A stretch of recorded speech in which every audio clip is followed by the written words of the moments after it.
آپ نے بھارت کی مشہور سیریز ڈبہ کاٹل تو دیکھی ہوگی، جہاں پہ خواتین خفیہ کاروبار ڈبوں کے ذریعے چلاتی تھی، اور کراچی میں بھی ایک ایسا ہی ڈبہ کاٹل ریئل سامنے آیا ہے جسے ایک خاتون چلا رہی ہے، بلکہ اور پیسے on line, delivery on line, اور آمنا سامنا آپ کا بالکل بھی نہیں ہوگا۔ اور یہ خاتون ہے جس کا نام ہے پنکی۔ یہ کہانی شروع ہوتی ہے 15 سال پہلے کہ پنکی نامی لڑکی کراچی سے لاہور کا سفر کرتی ہے، اور یہاں سے اس کے بھاگنے کی وجہ یہ ہوتی ہے کہ یہاں پر اسے پولیس بار بار پکڑ لیتی ہے۔ اس کے ڈر خوف سے وہ پنجاب چلی جاتی ہے، اور پنجاب سے بیٹھ کر اپنا پورا نیٹ ورک کراچی میں چلاتی ہے۔ اب آپ سوچ رہے ہوں گے کراچی میں نیٹ ورک کیسے چلاتی ہے؟ یہ واقعی میں انتہائی حیران کن بات ہے کہ وہ اپنا نیٹ ورک، اپنی پہچان، اپنا برانڈ، وہ سارا کا سارا کارٹل اپنا وہ فون کے کمیونیکیشن کے ذریعے چلاتی تھی۔ اس نے اپنا نیٹ ورک، اپنے جو فوڈ ڈیلیوری بوائز تھے وہ سارے کے سارے کراچی میں رکھے ہوئے تھے، اور فون کے ذریعے اس کا نیٹ ورک ان کے ساتھ چلتا تھا۔ اور صرف یہی نہیں بلکہ اس کا جو مال تھا مین، جس کی سپلائی کراچی میں ہوتی تھی، وہ بسوں کے ذریعے پنجاب سے کراچی آتا تھا، اور سوراب گڈ پر یہ بسیں اترتی تھی، اور یہ سارا کام خواتین کی نگرانی میں ہوتا تھا، کیونکہ اگر مرد یا نوجوان یہ کام کرے گا تو یقیناً اس پر شک آ جائے گا۔ خاتون کا سہارا لیتے ہوئے یہ کام کیا جاتا تھا، اور پھر سوراب گڈ سے یہ سارا سامان، یہ سارا مال، یہ تمام کا تمام پوش علاقے یعنی کہ ڈیفینس، کلفٹن اور جہاں جہاں پارٹیز ہوتی ہے وہاں سپلائی کیا جاتا تھا۔ اچھا، سپلائی ایسے نہیں کیا جاتا تھا جیسا آپ سوچ رہے ہیں کہ کوئی کوئی ایسا شخص جو کہ مشکوک نظر، ایسا بالکل بھی نہیں تھا، بلکہ اس میں فوڈ ڈیلیوری بوائز کو استعمال کیا گیا۔ اب آپ سوچ رہے ہیں کہ فوڈ ڈیلیوری بوائز کا اس میں کیا کام؟ فوڈ ڈیلیوری بوائز کے کپڑے پہنائے جاتے تھے، فوڈ ڈیلیوری بوائز کی بائکیں ہوتی تھیں، جس سے یہ شناخت کرنا مشکل ہوتا تھا کہ آیا یہ پنکی گینگ کا کارندہ ہے یا نہیں ہے۔ اس کی شناخت بہت مشکل ہوتی تھی، اور یہی وجہ ہے کہ پنکی گینگ، پنکی اتنے عرصے بعد جو ہے وہ پہلی مرتبہ پکڑی گئی، پہلی مرتبہ منظر عام پر آئی، ورنہ اس نے پولیس کو کئی مرتبہ آڈیو میسیجز کے ذریعے پیغامات بھیجے کہ وہ مجھے نہیں پکڑ سکتی، بلکہ یہ تک کہا کہ 12 ملکوں کی بھی پولیس آ جائے تو وہ بھی مجھے نہیں ڈھونڈ سکتی، پکڑنا تو دور کی بات ہے۔ لیکن خیر، انٹیلیجنس بیورو نے اسے بالآخر، جو ہماری سول انٹیلیجنس ایجنسی ہے، بالآخر اس کی مدد سے یہ پکڑی گئی۔ اب آپ سوچ رہے ہوں گے کہ فوڈ ڈیلیوری بوائز کی کیا کہانی، یہ بھی میں بتاتا ہوں آپ کو۔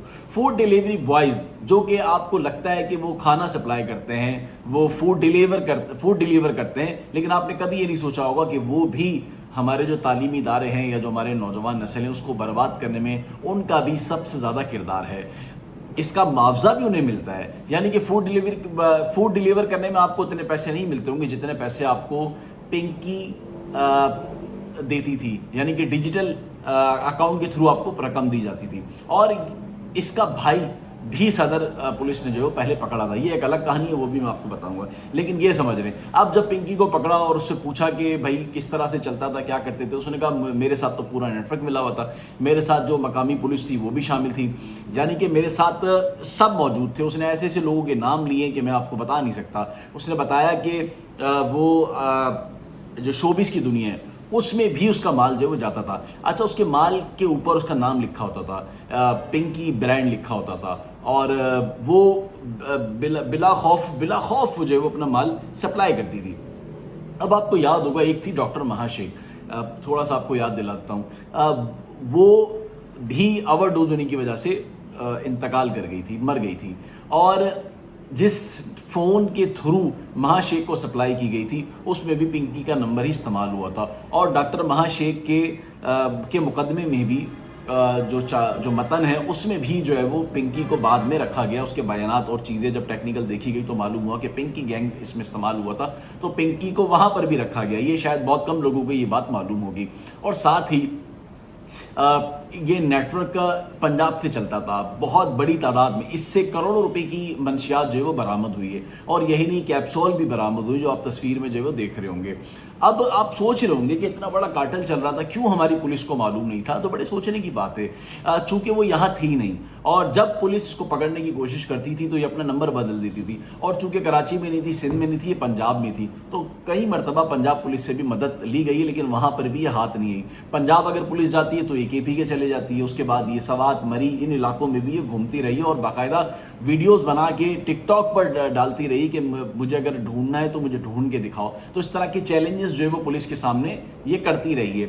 اب آپ کو اس میں ایک نئی بات بتاتا ہوں کہ آج جب یہ پکڑی گئی تو اس نے اپنی انٹروگیشن میں بتایا کہ بہت سارے ایسے بچے ہیں، نوجوان ہیں، ایسی بڑی بڑی یونیورسٹیز کا نام لیا کہ میں یہاں پہ ان کا نام بھی نہیں لینا چاہتا، چونکہ ظاہر ہے اس میں سارے تو نہیں کر رہے ہوں گے، لیکن جو کر رہے ہیں وہ جو سن رہے ہیں انہیں پتہ ہوگا کہ میں کس یونیورسٹی کی بات کر رہا ہوں. وہ یونیورسٹی بلوچ کالونی کے پاس بھی ہے، وہ یونیورسٹی جو ہے وہ صفورہ کے پاس بھی ہے، وہ یونیورسٹی روڈ کے اوپر بھی ہے، وہ یونیورسٹی ڈیفینس کی 5-6 بڑی یونیورسٹی تھے، ان کے بچے بھی جو ہے مال نہیں لیتے تھے، بلکہ مال لینے کے بعد اس کی سپلائی بھی جو ہے وہ آگے چلا رہے تھے. تو اب انٹروگیشن میں ان کے نام بھی سامنے آ گئے. اب پولیس انہیں بھی پکڑے گی. تو یقیناً ایسے لوگوں کا خاتمہ ہونا چاہیے، چونکہ یہ گینگ بہت زیادہ اپنی جڑیں پکڑ چکا تھا. اور آپ نے پتہ نہیں انڈیا کی مووی ڈبہ کارٹل سیریز نہیں دیکھی تو لازمی دیکھیں کہ کس طرح ڈبوں کے ذریعے. تو جب میں نے پوچھا کہ ڈبوں کے ذریعے آپ کیسے سپلائی کرتی تھی تو اس نے بتایا مجھے کہ کھانے کے اندر ہم یہ پیکنگ پلاسٹک کی ہوتی تھی تو اس کو ہم ڈال دیتے تھے. تو ہمارے فوڈ رائڈرس ہیں اس کے کپڑے اس طرح کے ہوتے تھے کہ لگتا نہیں تھا کہ جیسے وہ کوئی عام اس کی شناخت ایسی فوڈ پانڈا یا جو بھی اس طرح کی ڈیلیوری بوائز ہوتے ہیں تو اس سے ہمارے اس کا پتہ نہیں چلتا تھا. اور یہی وجہ ہے کہ آج تک یہ نہیں پتہ چل سکا کہ کون کون سے لوگ ہیں وہ نیچے اس کے جو کارندے تھے یا کس طرح سے سپلائی کرتے تھے. یہ خود بہت بڑی وکٹ تھی جو پکڑی گئی ہے اور بہت غرور تکبر تھا کہ میں نہیں پکڑی جاؤں گی. اور اس کا نام پنکی، ویسے اس کا نک نیم ہے، اس کا اصل نیم جو ہے وہ انمول ہے، اس کا نام پنکی نہیں ہے، پنکی اس کا نک نیم ہے. اور اس کی پرانی تصویر، اور اگر آپ اس کی نئی تصویر دیکھیں گے تو پرانی تصویر میں آپ اس کو پہچان بھی نہیں سکتے. اس کے اوپر درخشا میں بھی مقدمات ہیں، اس کے اوپر بے تحاشا مقدمات ہیں، بغدادی تھانے اولڈ سٹی ایریا کے بھی مقدمات ہیں، بہت سارے مقدمات ہیں اس کے اوپر.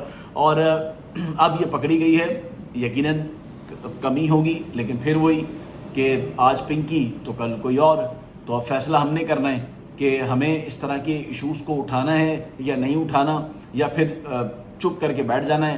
چونکہ ابھی کچھ ٹائم پہلے ہی 2 ایسے سیاستدان ہیں جن کے بیٹے بھی اس کے نظر ہو گئے، بلکہ یہی نہیں بلکہ پتہ نہیں کتنے ایسے لوگ ہیں جن کے گھرانے جو اجڑ چکے ہیں. اور ارمغان کیس کو بھی آپ نہ بھولیں کہ وہ بھی کتنا بڑا کارٹل چل رہا تھا. اس کے بعد یہ بھی تھا، اب وہ نہیں یہ نہیں تو اب تیسرا کون؟ تو اب یہ وقت بتائے گا.